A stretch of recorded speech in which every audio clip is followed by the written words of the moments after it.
Sangareddy Patancheru BRS అభ్యర్థి MLA Mypal Reddy nomination దాఖలు చేశారు. గణేష్ దేవస్థానంలో ప్రత్యేక పూజలు నిర్వహించిన అనంతరం భారీ ర్యాలీగా రిటర్నింగ్ అధికారి కార్యాలయానికి చేరుకున్నారు. ఈ సందర్భంగా మాట్లాడిన మైపాల్ రెడ్డి పటాన్చెరు 9 ఏళ్లలో 9,000 కోట్ల రూపాయలతో అభివృద్ధి చేశామని అన్నారు. ఆ ఎన్నికల్లో భారీ మెజారిటీతో గెలిపిస్తే రాబోయే రోజుల్లో మరింత అభివృద్ధి చేస్తామని హామీ ఇచ్చారు.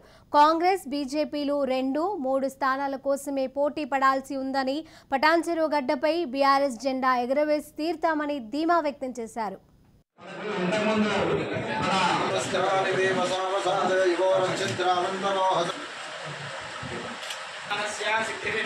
स्वामी देवता अनुग्रह कटाक्ष से